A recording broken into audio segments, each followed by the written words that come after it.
Hello everyone and welcome. My name is Mitchell Zaddo. I'm the Managing Principal at Sharrock Pittman Legal, and thank you very much for joining us for our webinar today, which is part 2 of our series on taxes, duties and trusts in relation to property. Before we get started, we would like to acknowledge the traditional owners, the Wurundjeri people of the Kulin Nation as the traditional owners on the land on which our office is located, and we pay our respects to their elders past, present and emerging, and acknowledge their sovereignty was never ceded. We extend this respect to all First Nations communities throughout Victoria and wherever you may be logging in from. If you haven't joined us for one of our webinars before, or if you have, again, a very special welcome. And we started running these webinars during the pandemic, and we're continuing to offer them regularly on various legal topics. And we hope they'll continue to be a helpful resource to share with you some of the must-know information and guidance on different topics that might be of interest. And you can catch up on the recordings and slides for our previous webinars by heading to our website and clicking the link for our resources page. Today, we're going to continue looking at the important area of property and more specifically taxes, duties and how trusts can be used. You may have joined us a few weeks ago for our previous session and Andre will give a recap of that shortly. But as I mentioned last time, this is an area where there is a lot of information around and also a lot of different options, and it can be difficult to get to the bottom of what you need to know and what might best suit your particular situation. So we hope that today will give you some more good handles on the things that we think you need to know. I'll shortly hand over to Andre, who will start taking us through today's content. Andre is my fellow principal here at Sharrock Pittman Legal and an accredited property law specialist. He has many years of experience in this area and is a real consummate expert in the field. And I know he's looking forward to sharing his knowledge with you today, as are Shuba, Sabina and Ben from our property team. Before I hand over to Andre, I'll just run through a couple of housekeeping items. We're obviously in webinar mode, so your cameras aren't visible in the session, so don't worry. We are recording the session and it will be available on our website soon.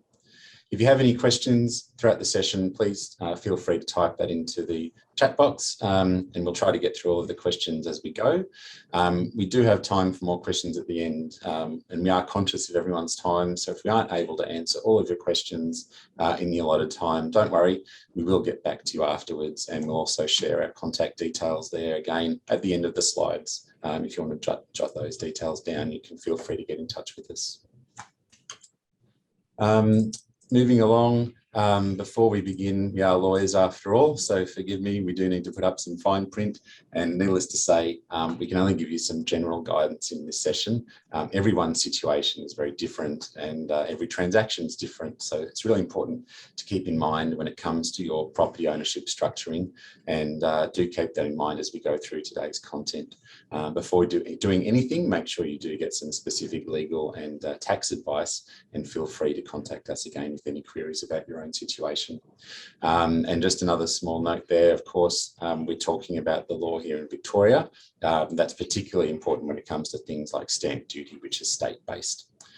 So without further ado, I will hand over to Andre. Thank you, Andre. Thank you very much, Mitch. So as Mitch was saying, I might give a bit of a recap just with respect to webinar 1 from a few weeks back. In case any of you might have missed it, it will be up on our website very soon. But it does give you the initial points in terms of considering using trusts for your property acquisitions, the different types of trusts. Importantly, given we're talking about tax and duty risks, what are those pre-contract considerations you might be thinking of before you sign a contract, or maybe just after you've signed a contract, that might impact putting property within a trust vehicle, especially when there's significant risks of double duty if you're not quite doing that correctly, or if your trust might happen to be deemed by the SRO as a foreign trust. And there's plenty of risk there where you might have technical foreign beneficiaries and all of a sudden you've possibly got a liability for foreign purchase or additional duties. So you've got to be careful about all of that. As I said, we went through that in a bit of detail over about an hour a few weeks back, and our marketing manager has advised that we're working through getting that up online, and it'll be up on the website pretty soon, as will this webinar in a few weeks' time. But I would just, I guess, take this time to spruik the fact that we have been putting on these webinars, and I do commend you to having a look at the website, and there are a few webinars on there and some good articles and content specifically to property, but also throughout all the different areas of practice that we provide services in. And I would commend you to have a look at all of that. So focusing on today, Mitch, if you can click through to the next slide. So what we're going to cover today are really just a little bit of a case study through the different trust structures that you'd normally consider when you're acquiring property. So we've got a fixed trust, unit trust, discretionary trust. Just to do a quick recap of each. Fixed trust, you're basically the trustee is holding the property for an individual or another entity that's a fixed beneficiary of the trust. So person A holding on trust for person B, obviously insert companies as relevant. That sort of direct relationship, either one beneficiary or multiple, but it's a fixed arrangement. With a unit trust, we're basically talking about a trust where there are units, like shares in a company, and the unit holders are beneficiaries to that trust, but also hold in defined units, and those units are tradable, transferable either between them or to other parties, and they are the beneficiaries of the trust. Trustee holds the assets for their benefit. And then a discretionary trust in terms of trustees holding for a group of people, with the trustee setting out how those people might be entitled to any distributions of income or capital at the discretion of the trustee. So what we're going to go over today is when you've got your property and you've acquired it within this trust vehicle, what are the considerations? What are the advantages and disadvantages of each type of trust? Why might you then be using that within that circumstance? And then once the property is within the trust, what about, okay, you've now completed your development, say, and you now want to move that property outside of this trust vehicle. It's had its commercial life, it's outlived its usefulness. You now want to shut it down, move on. What are the considerations there? What about stamp duty and that movement of the property out of the trust and into any beneficiary's name? So we've got some careful considerations there. And each of Ben, Shuba, and Sabina will go through those aspects as it relates to each of those particular forms of trust. So we'll move forward a slide, Mitch. So the way we thought we would illustrate this today, and just to make this a little bit more concrete, because no one likes sitting through us just reciting legislation or rulings. That's of no interest to anyone. So we thought we would run this by way of a simple case study. We've got Bob and Jane who've decided to acquire One New Street, Glen Waverley, just a big vacant site. They're forming Green Proprietary Limited, both as directors and shareholders, so that they can control this trust together. And they're intending to develop 2 units, just a simple example. And then at the end of that, maybe they'll sell them off and just distribute cash to each other. Or what if possibly one of them or both of them might want to retain a unit from the development? So illustrating that, obviously we've got the property there, we've got units 1 and 2, Green Proprietary Limited. And I think I can use that as a handy point to then hand off to Ben to work through this as Green Proprietary Limited as trustee for a fixed trust. Thanks, Andre, and morning, everybody. So essentially, as Andre said, the first example that I think we're on to the next slide, Mitch, as well, that we want to go through today is a fixed trust. These trusts we find are used in some circumstances for developments. However, our experience is that more commonly you might look for a unit or a discretionary trust as a development vehicle. Nonetheless, it's important to understand how a fixed trust may be used, because there certainly are some pros and benefits to using a fixed trust, but there is obviously the one major negative, which I'll get to at the bottom. So quickly running through some of the main benefits. Number one, I suppose, is simplicity of a trust. If you were to look at a fixed trust deed compared to, say, a discretionary or a unit trust or a self-managed super fund deed, a fixed trust deed is relatively simple. It's pretty clear the trustee is holding the property, fixed interests for, in this case, Bob and Jane.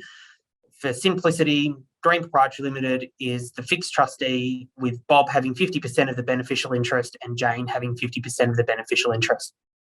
It's easy to understand as a beneficiary what your entitlement under that trust is. Unlike a discretionary trust, which Sabina will get to later, where some people can get confused as to exactly what their benefit is under that discretionary trust. So the key word there is fixed. With it being fixed, you can still get the benefit of the asset protection in that it's in the name of a trustee. You have two directors that are jointly responsible for that trustee entity. So there's that element of control there. And arguably, there is slightly lower administration costs for a fixed trust compared to, say, a self-managed super fund, which happens on there are regular accounting fees and audit fees that has to happen with that. And likewise, obviously, with discretionary trusts and that, they're slightly more complicated to set up because there's more understanding that needs to go behind them. Ultimately, though, the main con is the last point in my slide, which is that they are very inflexible compared to, say, a discretionary trust. In order to change a beneficiary, you risk major tax consequences. There's issues about whether you're resettling a trust. So ultimately, if you're going to use a fixed trust or any of these vehicles, you need to make that decision before actually completing the settlement for the initial development. But be aware that once you're stuck with a fixed trust and you have a benefit under a fixed trust, it's very, very difficult and not advised to necessarily bring in other people after that fact. So they're sort of the main pros and cons to a fixed trust. As I said, they're not that readily used in terms of developments on their own, but Shuba and Sabina will get to the other types of vehicles shortly. But nevertheless, Mitch, thank you. So essentially, we can still be in the position where the development's done, the land's been subdivided. For ease in this particular scenario, lot 1 and lot 2 on that block of land have the same value. So therefore, they've got 50% of the value each. They each hold 50% of the beneficial fixed interest. So you come to the question, is my property stuck in that trust forever, or can I transfer it into my sole name as one of the beneficiaries under that trust? And so if we jump over to the next slide, the answer is you can transfer to an individual beneficiary. It comes with a but, as most lawyers will say, there's always a but, with certain exemptions. And I will stress here that for this exemption and for any stamp duty exemptions dealing with trustee to beneficiary transfers, the SRO does have extremely broad discretion as to what they actually look for in terms of whether it's an eligible transaction or not for that concession or exemption. So how it would work is, just say Bob wants to transfer his lot to himself, or from Green Proprietary Limited to himself, I should say. Like any other transfer, the trustee would be the transferor, Bob would be the transferee. It would probably happen electronically, as most other buying and selling does in Victoria at the moment. So that is relatively the simple part. The more complicated part in this circumstance is no one wants to pay stamp duty twice. You've already paid stamp duty on the initial acquisition. So therefore, can I get an exemption for transferring the property from trustee, being Green Proprietary Limited, to Bob? The short answer is yes. Section 36 of the Duties Act is where we basically go to look at that. There are various points under that section that need to be satisfied, or the SRO needs to be satisfied, in order to get the exemption. You're looking at points such as, at the top, is there proof that the property was acquired on behalf of the trust? You might look for a declaration of trust to prove this. You're looking as to whether, there's no change of underlying beneficial interest is the key point, and whether the proposed transfer of the beneficial asset is less than the beneficial interest that's being held by that beneficiary. So if they're trying to transfer all of the land to Bob, lots 1 and 2, and Bob only has a 50% interest in the trust, there's going to be issues there moving forward from a stamp duty perspective. But the key point that people fall over on a regular basis is the 4th point on my slide, that is, no consideration needs to occur. So what does this mean? Essentially, if there's no mortgage in place, then it's more simple than if there is a mortgage loan liability in place. Essentially, the SRO, it's 2 points of time that the SRO are looking at. So prior to the transfer point, what is the liability, the loan, the mortgage in place? And then after the transfer occurs to the beneficiary, the SRO needs to be satisfied that the liability is greater than or equal to the amount that was previously the liability. So, or the transferee, being Bob, assumes that liability. So The issue is if there's no mortgage and you can prove there's no mortgage beforehand and there's no mortgage afterwards, it's a simpler application to potentially make. However, the issues that we run into primarily revolve around loans into a trust by potential beneficiaries or mortgages, and then how that works on the other side of the transaction. Unfortunately, the SRO looks at things from a gross perspective, not a net perspective, which would be more sensible, but they want to charge you more tax. So even if there is a transfer of an asset out of a trust of, say, $500,000, but there is also a reduction in the loan of, say, $500,000, from a net position, that is zero. There is no change to the underlying plus or minus of the trust. From an SRO perspective, that's not going to be enough. All they're going to look at is that there's been a reduction from the liability from point A prior to transfer to point B. And therefore, most likely, you're not going to get the stamp duty exemption. So the key takeaway point from this is if there is funding involved and there are loans under trusts, whether it be fixed, unit, discretionary, get in contact with us prior to actually any transfer occurring, because we can look at how that's recorded in the financial statements. We can look at how that may be recorded post-transfer to maximise your chance of getting the exemption from the SRO. The last point I will make before I hand off to Shuba is that the SRO, in their sneaky way, I suppose, has a catch-all provision in a number of these sections that even if you satisfy the no consideration element and you refinance in a way that you can technically show there's no change to that consideration, if the SRO think it's part of a broader scheme that you're taking advantage of to simply get this concession or exemption, they can knock you back as well for the exemption on that basis. So it's really important for you to get in contact with us as early as possible, and your financial advisors as well, to ensure that the books line up in a particular way, to ensure that our advice lines up with what you're trying to achieve to maximise your chance of getting that stamp duty exemption under Section 36 of the Duties Act. As I said, fixed trusts are used sporadically. More readily, people may look to use, if they are going to use a fixed trust style, they may look to use a unit trust because that is fixed to some point. But I'll hand off to Shuba now to discuss how unit trust may work in this scenario. Thank you, Ben. Good morning, everybody. So yes, I'm taking on this topic of unit trust. So yes, a unit trust is one of the most common types of trust that gets established when people who may or may not be related or associated with one another enter into an arrangement in terms of trying to do a business venture together in terms of a property development. As Andre mentioned, the trust fund is divided into defined shares called units. And the beneficiaries are unit holders, and they can subscribe to the shares similar like how they can subscribe to shares in companies. They'll subscribe to units in the unit trust.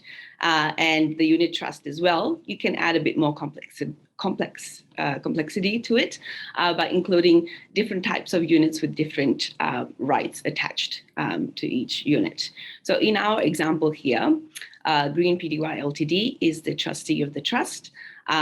Bob and Jane are the individual unit holders. So if the total trust fund has 30 units, then Bob and Jane will own 15 units each, and Bob and Jane will be directors and shareholders of the trustee company as well, so they have control over it. Next slide, Mitch. What's special about a unit trust is that the unit holder has both an equitable interest in the income and the capital of the trust, and a proprietary interest as well in the trust property. So in relation to the number of units that are being held by each unit holder over the total number of units in the trust. So Bob would be holding 15 out of 30, and same for Jane as well, 15 out of 30. So everything would be 50-50 percentage that they would be holding on to. Because of these interests that a unit holder has, the units can be sold, transferred, or redeemed in a unit trust. Next slide. So I've just got here some pros and cons of using a unit trust. So because the units can be sold and transferred, there is an ease of entry and exit of unit holders into an investment. So people can, as circumstances change, if you want to bring on someone new, or if someone no longer wants to be involved in a project, then a unit trust allows for this change of ownership in the units held.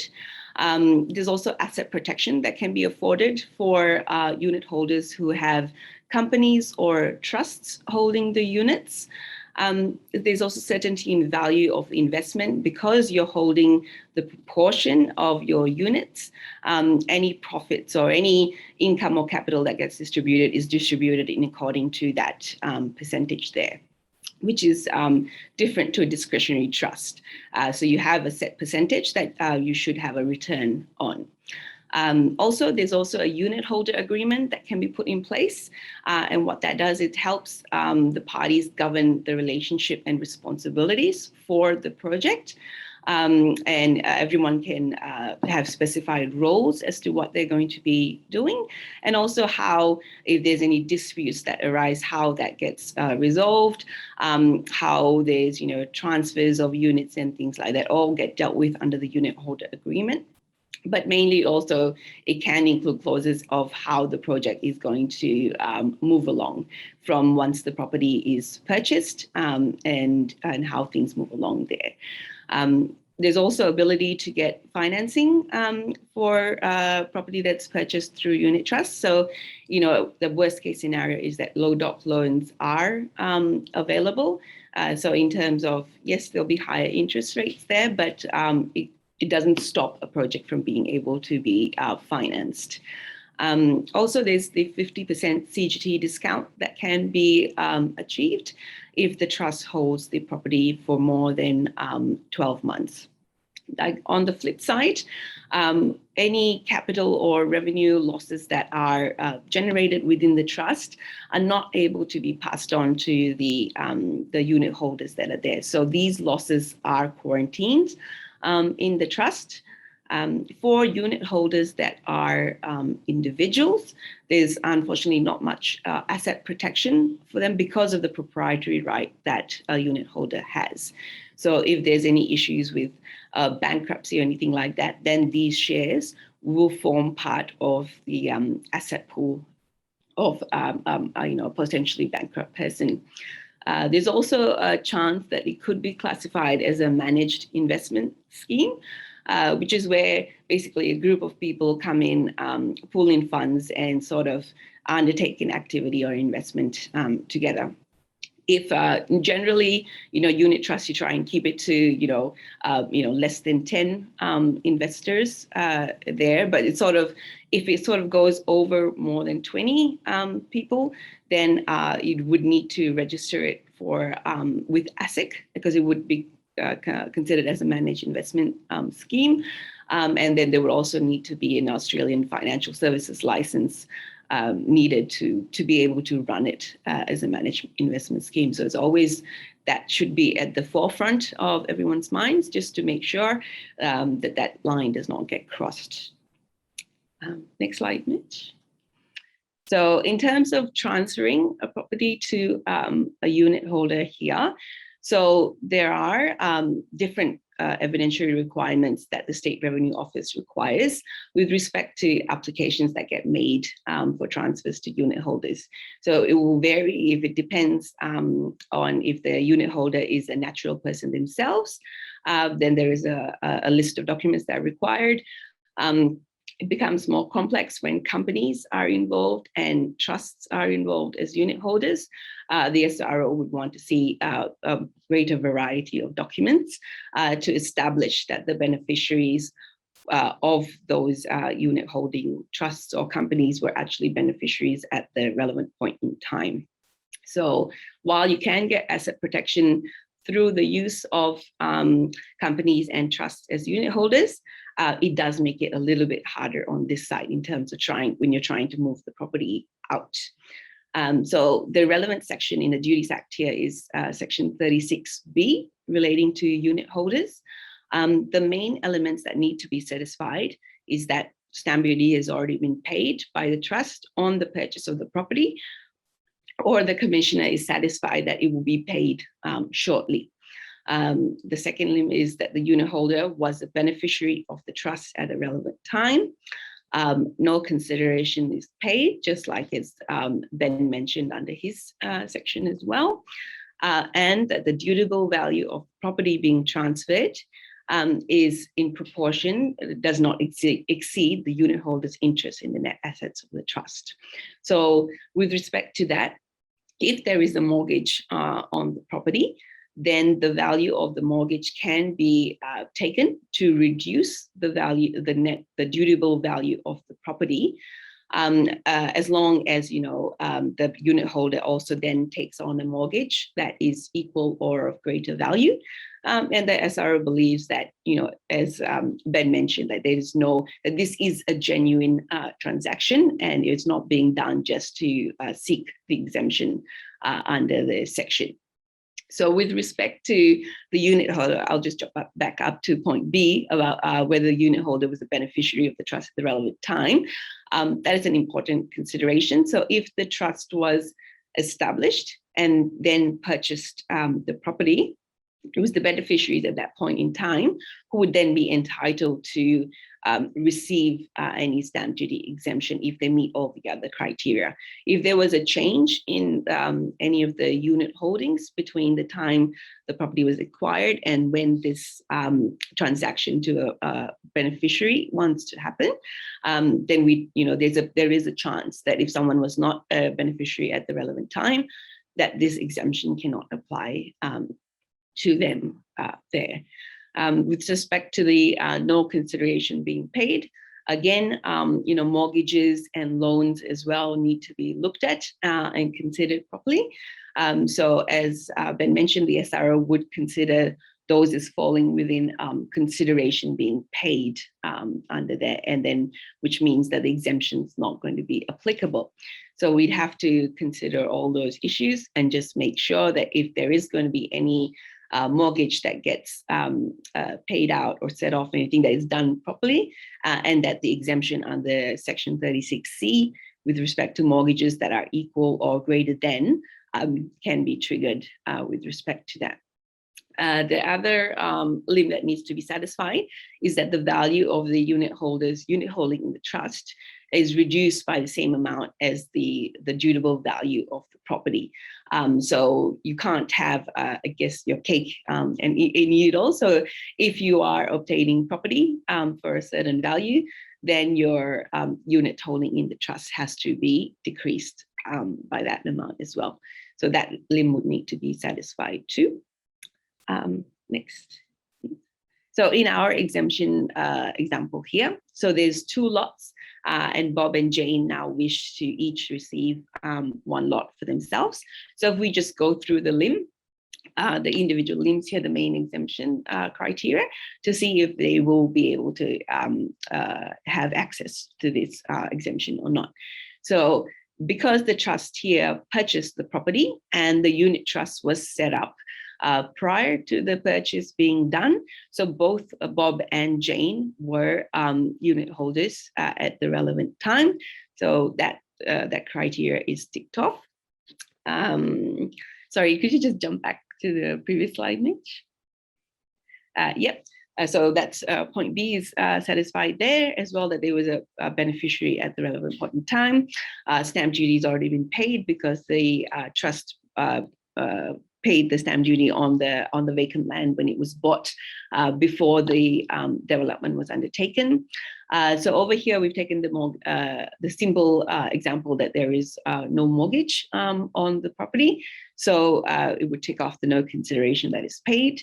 If there was a mortgage of, say, $200,000 over the property, that would sort of, as long as sort of each beneficiary then takes on a mortgage of $100,000 or greater than that, then we would put the position to the SRO that no consideration has been paid because that mortgage liability has been taken on by the individual unit holder, Bob and Jane. So here, as long as the dutiable value of the property being transferred does not exceed, so there are 2 lots here only, so then they're all both getting only 50% of the properties, so that should be satisfied as well. And so once the property is transferred to each of Bob and Jane, if there are no other assets in the trust, then the trust would be vested. And so then that would meet the final requirement there as well, that their unit holdings will be reduced by the amount of the property that they've received. So in this simple circumstance, it would be possible for them to access the stamp duty concession, the exemption, for stamp duty. Each case will, of course, turn on its facts. So, it would be not possible to say exactly when the SRO would look at, similar circumstances and determine whether an exemption can be applied or not. So we would have to turn on the facts of each case. But as long as these main elements are satisfied, and the SRO is taken the position that this is a genuine transaction and it's not being undertaken just to sort of receive the exemption, then it's likely that the exemption will be granted. So Shubha, why don't we also add in an added little complexity? What if Jane's sister Mary decides that, and also Bob and Jane maybe need a little bit of capital inflow, they're getting into the construction phase, in this rising environment of higher building costs, material shortages, etc. Bob and Jane realize, actually, they need a little bit more equity into this development. This, Green Proprietary Limited needs that extra cash. One New Street, is a block that's worth more than $1 million. Mary decides to come in and maybe acquire a third of this trust. What's the duty consequence of that? Yes, so because the property has already been purchased under the trust, Andre, what will happen is the property, the company itself, the trust itself, is considered as a landholder entity. And what that means is if there's any change in the unit holdings, there can be stamp duty consequences. So given that the property here is worth more than $1 million, that is the first threshold is already addressed there. And if there's a change in the unit holding of more than 20%, that again triggers into that landholding duty that's there. So stamp duty will then become applicable on Mary coming into the trust at that point. So even if she buys 33% immediately, yes, that all crosses all the criteria is satisfied in terms of stamp duty being applied there. If she was to even acquire that 33%, but over installments over a couple of years, the SRO will still look at the aggregate that's there. So while the initial first transfer might not have a stamp duty consequence, as they aggregate and go once over that 20% threshold, then stamp duty will then be calculated on those transactions, including all the previous transactions that were undertaken as well. So, so investors need to be mindful of changes to unit holdings as well. So that's even if a property is just has been signed, a contract's been signed to enter to a purchase of property, but the settlement has not taken place yet as well. So it applies to both contexts of just a contract being entered into, and also in the context of the property already being held as a trust asset. So I think I can pass it over to Sabina now, who will discuss discretionary trusts. Good morning, everyone. So thank you, Shubha and Ben, for taking us through the fixed trust and unit trust structures through to us. So why use a discretionary trust? A discretionary trust is a commonly used business structure because it offers asset protection, several important tax advantages. It's also well suited for family businesses because it maintains a high degree of flexibility and protection for beneficiaries. For businesses that are operated by two or more independent people who are not members of the same family, discretionary trusts are less common and less appropriate. So this is because independent parties generally want to know exactly who will receive what in order to make a wise investment and business decisions, such as in a fixed or a unit trust. So an example of a discretionary trust is a family discretionary trust. A family trust is typically set up to manage a family business, to hold a family's personal or business assets. So how a discretionary trust differs from a fixed or a unit trust is that the beneficiaries of a discretionary trust do not have a fixed entitlement or fixed interest in the trust funds. So a typical discretionary trust would be a mum and dad operating a business under a family trust for the benefit of the family members as beneficiaries. And the beneficiaries of discretionary trusts are usually immediate or extended family members, other family companies, and charities. All the assets would be owned by the trust, and the trustee would usually be a corporate entity or mum and dad themselves. On behalf of the trust, would control those assets. So the trustee is given complete discretion to determine which of these persons are to receive the capital and income of the trust and how much each of them can receive. So discretionary trust has many uses, and as other trusts offers asset protection and tax advantages. So they're a great vehicle for property investment and business investment and managed family income. One of the key reasons that investors may choose to use the family trust as a vehicle to purchase property is to create a separation between the asset owner and those who benefit from it. So what I mean by this is that by this separation, the investors get asset protection, benefits of tax planning, and even estate planning.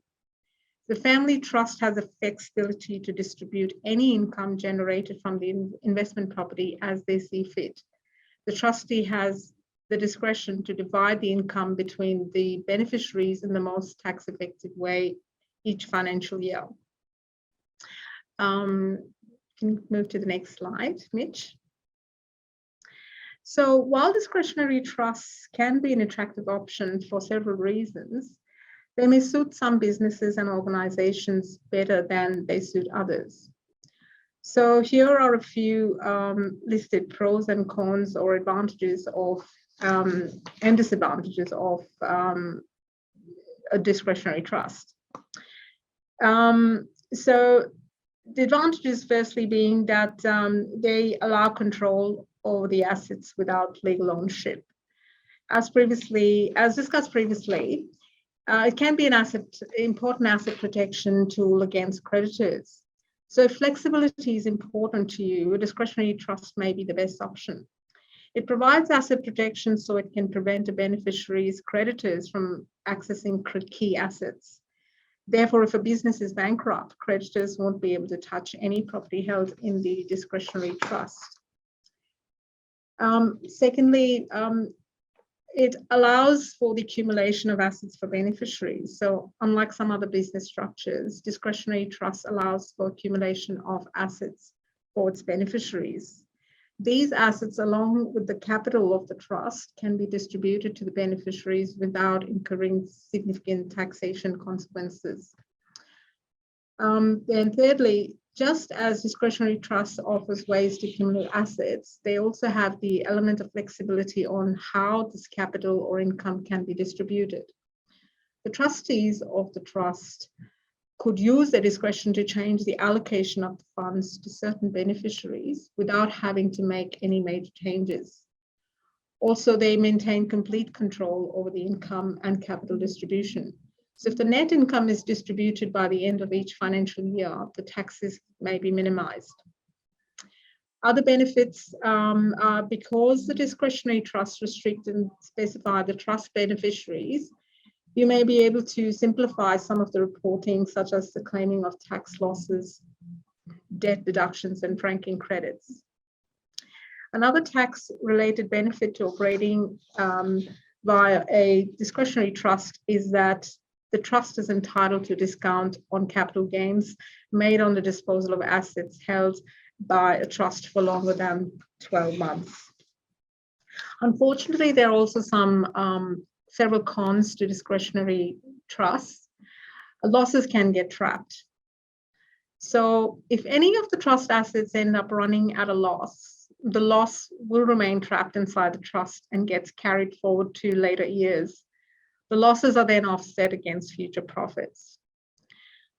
Also, the beneficiaries don't have any interest in the trust property. So unless the trustee exercises its discretion to distribute it, in other words, it is the trust that owns the property and not the beneficiaries. So they lack any equitable or property legal interest in the property, which is unlike unit trusts. You may also be required to pay a family trust distribution tax when a distribution is made outside of the family group.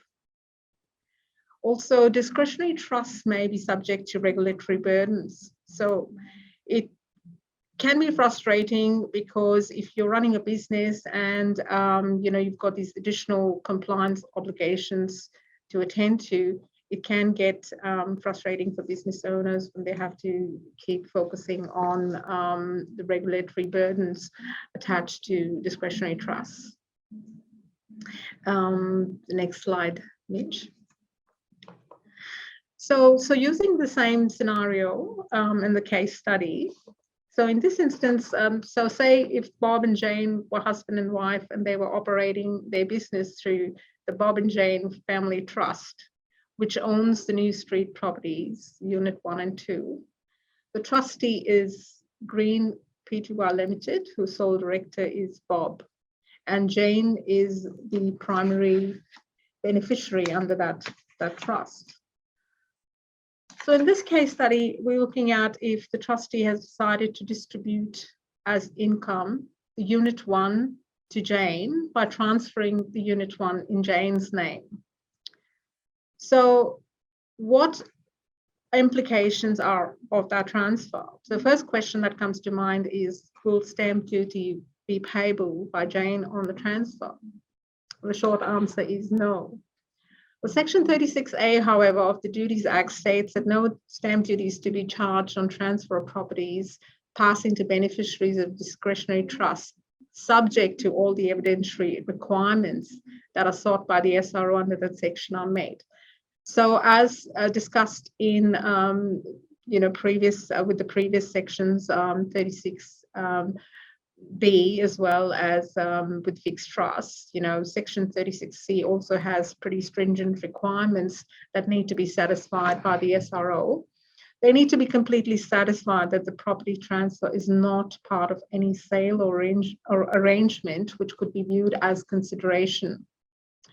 So we've time and time again seen SRO take a very broad view of what they constitute as consideration. So each individual transfer needs to actually be assessed very carefully with an application for complex assessment, which is generally made to the SRO.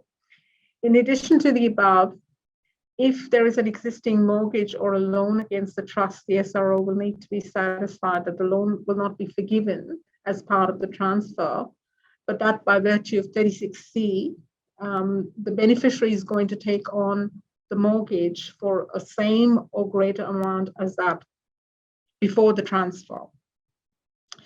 So in essence, there are very strict evidentiary requirements to stamp duty exemption applications under this category. In our experience, the SRO strictly regards and assesses the liabilities of a trust when considering granting a duty exemption. So what may work well for one business may not be the best choice for another business, which is why it's very important to weigh the pros and cons of a discretionary trust in this situation. And we can certainly assist in that process, and we're skilled in actually providing or drafting such applications. And I'll put you back to Andre now. You can discuss this and lead us to conclusion. Excellent. Thank you very much for that, Sabina. So that's sort of a quick wrap up of the various trusts, advantages, disadvantages, and the applicable duty exemptions that can apply when you're moving the property out of that trust structure. just before we get to any questions, by all means, feel free to type that into the little Q&A box, chat box, and then Mitch will collate those and get them to me. But I thought I'd make some preliminary points before we get to the questions, just in terms of the nature of the stamp duty exemption overall. Even though the exemption is expressly set out in the Duties Act, the way the SRO looks at each application for exemption, it's very much them exercising their discretion through the fact scenario. So it does make a difference as to how you set out your documentation, what you put in your statutory declaration to evidence the nature of the transaction.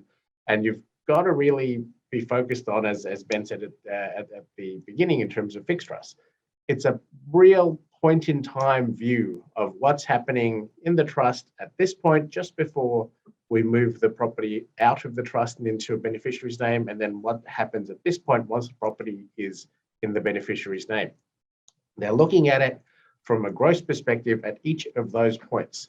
So even though using fixed trust is the simplest scenario, a property might be coming out of the trust to, say, Jane, just one of the two units comes out, and hey, she had a 50% interest in the trust beforehand. She was always going to be entitled to that one unit of the two. What's the difference? There's no real change. But if there are loan accounts that have been built up, because that has been the simplest accounting device to deal with contributions that have gone into the trust, as opposed to dealing with it as equity, that's going to cause a problem. And you're going to have to have addressed what happened to those loan agreements at the point before you move the transfer across, before you move the property out of the trust and across to the individual. If you don't address that loan account ahead of time, it's going to be deemed as consideration, and you're going to end up with a very unwelcome stamp duty assessment as a part of that. The other thing to be careful of relating to that is if you're dealing with loan forgiveness, especially within the same financial year as the property going across into a beneficiary's name, be aware that the SRO can accrue and treat as one aggregate all of the different transactions that might be happening within a trust, to basically be saying, look, this is the one course of conduct. There's clearly consideration here from the SRO's perspective in terms of, hey, a loan got forgiven in order for a property to be able to exit out of the trust. That, from the SRO's view, is going to be deemed as consideration. There's a change of beneficial interest in the property coming out, even though, as we said, from a net perspective, hey, Bob and Jane developed this one unit each, Jane's keeping one, what's the issue? The reality of that is it's a very technical area, and ultimately it is an issue of making sure that you're ticking those boxes so that the SRO officer who's looking through the matter is satisfied that every element is met and met correctly, because if that doesn't happen, unfortunately, we're in an environment where certainly the SRO and the ATO are looking very closely at transactions to make sure they're maximizing the tax that's being collected. You got to make sure everything's ticked off. If there is an issue with that, as happens from time to time, people come to us, especially now we're in June, we're about to be in June tomorrow. You're getting to the end of the financial year. You're getting your structures in place to make sure that all your tax planning is locked in, and you know what you're going to be reporting for this year, and then some planning for next year.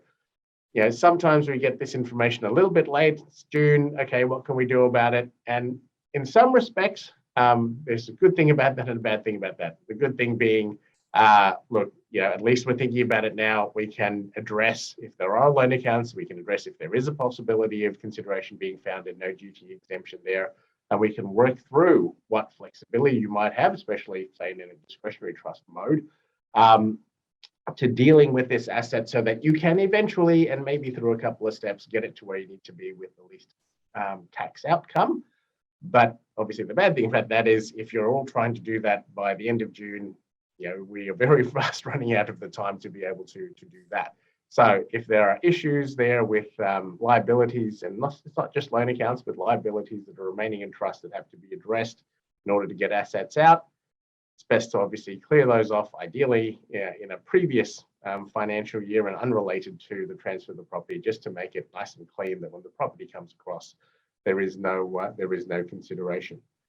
The other thing I'd want to highlight is the issue of, especially with people who have a variety of different trust vehicles, we've gone through each of the different forms of trust as separate examples as a matter of ease, and obviously the Bob and Jane example is very, very simplified. But a lot of people out there, a lot of you may well have multiple trusts who relate to each other that often Andre, cross to each other. Sorry, you go. Andre, you froze for a moment there. You might need to repeat what you just went through. Sure, yeah, not a problem. I'll just restart with in terms of interlaying people who have multiple trusts and groups of trusts that are distributing across to each other. And where Sabina, for example, is talking about possibilities of losses being trapped within trust, well, one of the ways you would address that is to have trusts that are coming across with assets distributing into where the losses are and offsetting that way.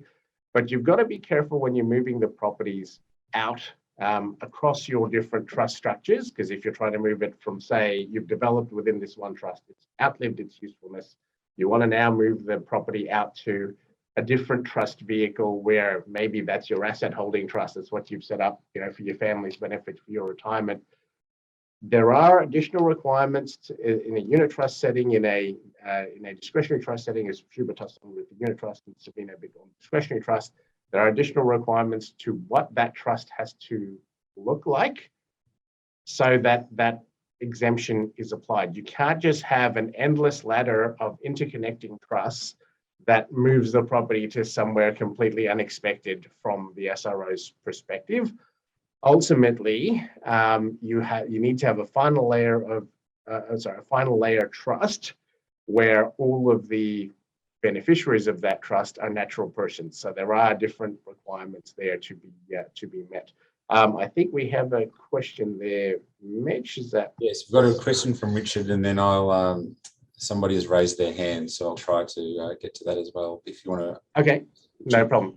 So can individuals with superannuation from both employer and employee contributions held in a retirement savings account use those funds to buy units in a unit trust solely for buying property and renting it out as an investment? Short answer in terms of superannuation is, as long as it's within your investment strategy, then yes, you can invest in a unit trust for that purpose. But there is a complexity to that, where that trust, that unit trust, might be going off and borrowing money. So there are limits in terms of obviously superannuation funds allowing any kind of borrowing or security within the superannuation fund. If you've got a wholly owned unit trust, and the bank may well be trying to look behind that into the unit holders, as is common, the bank will look behind the unit trust to the unit holders to make sure they provide guarantees and security. You'll have an issue with that in terms of a superannuation fund investing in a wholly owned or majority owned unit trust. But there is an exemption, and this does get into very technical areas of superannuation.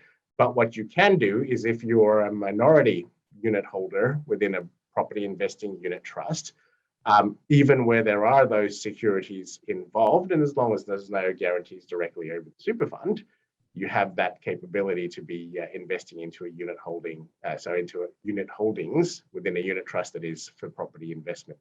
So there's a few different layers there.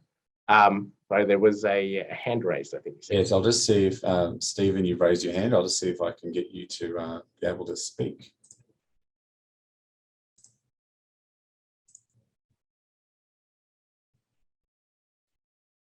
Stephen, if you're there, feel free. Hi, Andre. My name is Zatha. Thanks very much for all that valuable information you're giving. Not a problem at all.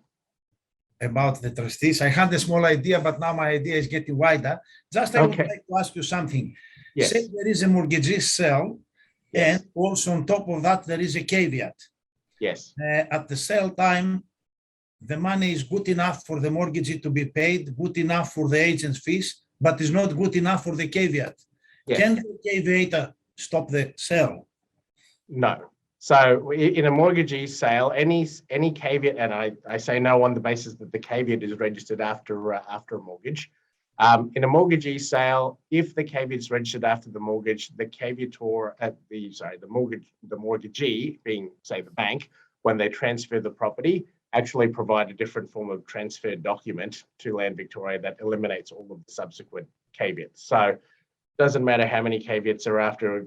Dealt with one relatively recently where I think there were 8 caveats behind the mortgage. I think the first one of those might have got a little bit of money from the sale, but everyone else did not. And it's because the form of transfer that the mortgagee provides basically eliminates all the subsequent caveats. And all those caveators have left are their original rights in debt to go after the landowner. So unfortunately, in that sort of scenario, caveat doesn't really... That means the property can be transferred.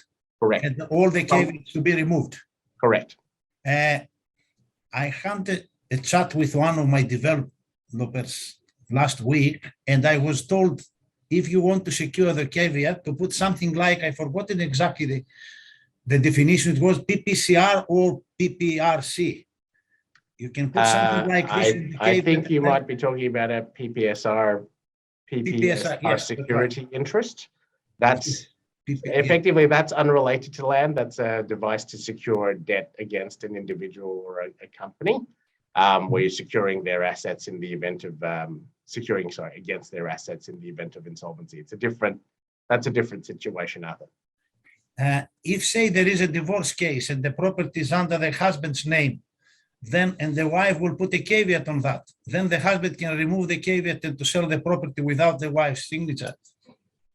I'm not sure in a mortgagee sale scenario, is that what you're mentioning? So a bank selling a house? Yeah. No, I mean now there is, no, it's a different. Separately, okay. Separate, that's right. There is husband and wife and the property is under the husband's name, but the wife will put a caveat on that. Yes. Then the husband can sell the property without to pay the wife to remove the caveat. No, well, they won't be able to. The caveat will stop the dealing. It's only if it's a mortgagee sale that the subsequent caveats are defeated by the mortgagee, by the bank completing the sale. So in every other scenario, in a family law scenario, the caveat will stop the dealing.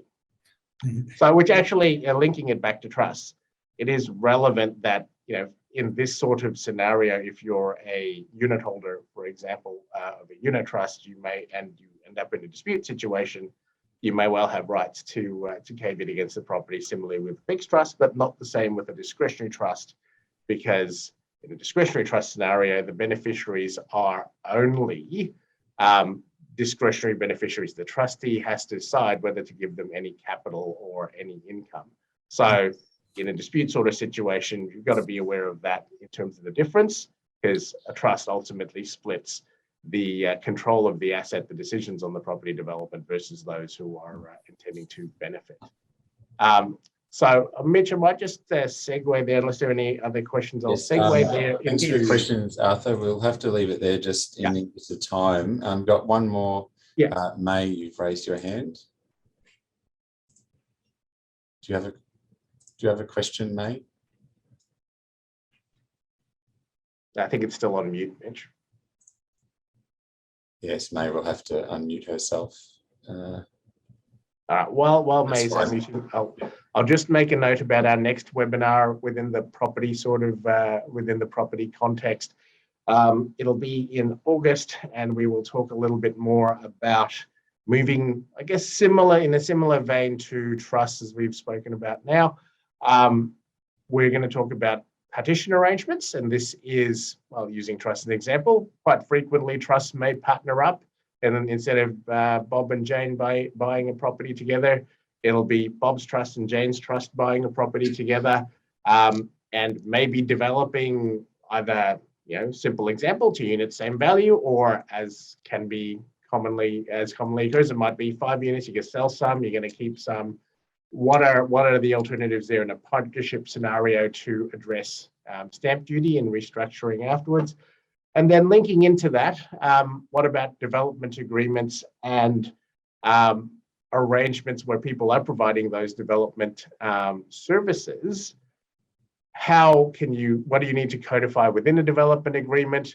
And what are the other risks? Because this is where the SRO, again, are sort of leading the way and trying to make sure they're protecting the tax base.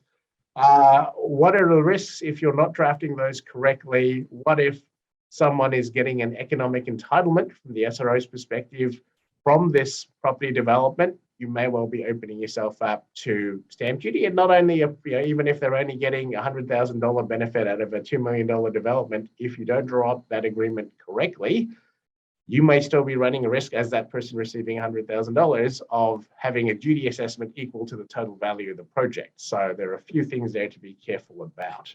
All right, Mitch, I'll hand back to you to wrap up. Thank you, Andre, and thanks Ben, Shuba and Sabina for your input today as well. Hope everyone's gotten something out of that, and I'll put up the contact details again shortly for the team. Before we wrap up, if you'll allow me, just a quick plug for our next quarterly School of Hard Knocks event. This is coming up on Tuesday, the 14th of June, with our guest presenter, Olivia Carr. This is our first in-person event since early last year, so we're looking forward to that. If you're familiar with these events, we run them quarterly with expert presenters on various topics to help in your businesses and organisations. Olivia is the founder and CEO of a successful clothing and apparel business and has a really interesting life story and business story. And she'll be sharing lessons that she's learnt and the nuts and bolts of taking a business from the living room to the international marketplace very successfully.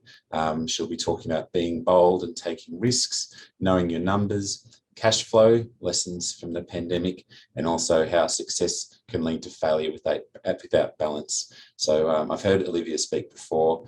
She's terrific, and I'm sure there'll be a lot to take away from her presentation. So stay tuned. We'll be sending out invitations and more details for that very soon. And if you're also interested in how a systems approach can help drive excellence and high performance in your business or organisation, just a quick reminder to perhaps take a look at David Sharrock's book, Fighting for Enterprise Success Through the Eye of the Tiger, which is available in hard copy and as an ebook. It contains lots of wisdom, guidance and reflection from David, as well as nearly 70 tools, templates and samples, many that we've developed in our business and which we thought might be helpful to adapt and use in yours. So please take a look at the website if you're interested in finding out more about that.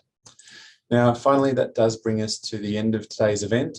Thank you again for joining us. And as we said before, if you do have any queries on anything we haven't been able to cover before, or that you want to discuss in a bit more detail, please don't hesitate to get in touch. In the meantime, we wish you all the best and have a nice day.